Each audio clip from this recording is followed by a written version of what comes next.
Mirë se erdhe në botën ku askush nuk është i pafajshëm. Sekrete shqiptare, vendi ku rrëfimet më të thella, më të ndaluara dhe më të pathëna të shqiptarëve marrin zë. Na bëni subscribe për histori të ndryshme.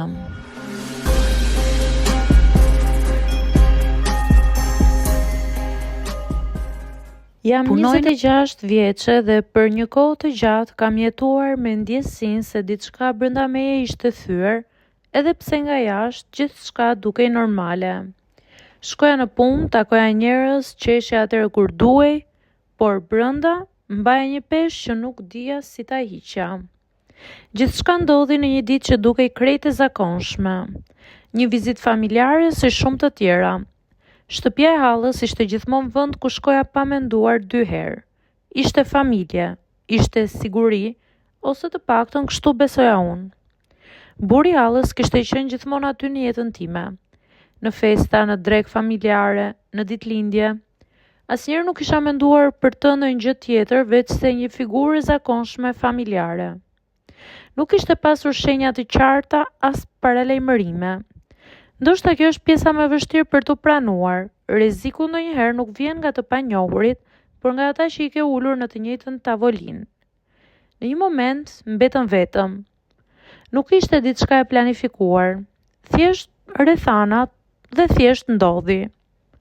Brenda atij momenti kufit e mi u shkelën në mënyrë të papritur. Ajo që ndodhi nuk ishte keq kuptim, nuk ishte ngatrim, ishte një veprim i qartë, koshient, i pa drejt që më la pa fjalë. Reagimi im më ka përndjekur për një kohë të gjatë. Nuk bërtita, nuk shtyva. Trupi im u ngri, mendja ime u shkëput. Ka një lloj frike që nuk të bën të ikësh, por të ndalon se ekzistuari për disa sekonda. Dhe ato sekonda më duken ende të gjata sa një jetë e tërë. Kur arrita të largohem, ndjesha sikur po ecja mbi pambuk. U mbylla në një dhomë tjetër dhe u përpoqja të merrja frymë.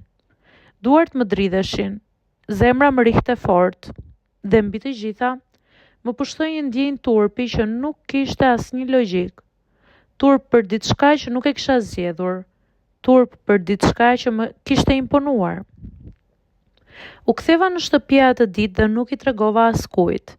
Mendova se nëse e mbaja për vete, ndoshta do të zhdukej, por nuk u zhduk. U kthye në mendimet e përsëritura, në net pa gjumë, në ankth sa herë që telefoni binte dhe shija një numër familjar. Fillova të shmangja takimet, të gjeja justifikime, të sëmuresha rastësisht sa herë që kishte mbledhje familjare.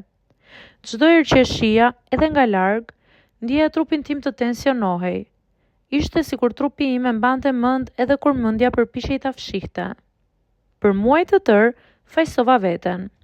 Pyetje pafund, pse isha aty, pse nuk reagova ndryshe, pse nuk u largova më shpejt. Jam pyetje që shumë viktima ja bëjnë vetes, edhe pse nuk kanë asnjë faj. Shoqëria na ka mësuar të dyshojmë më parë te viktimat sesa te dhunuesi, dhe pa e kuptuar, e kisha përthithur edhe unë këtë mendësi. Hapi i parë drejt dritës ishte shumë i vogël. I tregova një shoqeje, jo me detaje, jo me rrjedhshmëri. Fjalë të copëzuara, lot, heshtje. Ajo nuk më ndërpreu, nuk më vuri në dyshim, dhe për herë të parë ndjeva se bara ime po ndahej. Më vonë erdhën bisedat më të vështira. Frika se mos nuk më besonin, frika se mos familja do të coptohej, frika se do të më shihnin ndryshe, por edhe aty mësova diçka.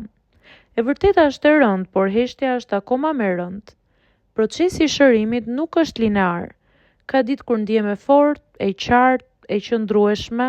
Ka ditë kur një kujtim i vogël, një erë, një dhomë ngjashme më rikthen gjithçka.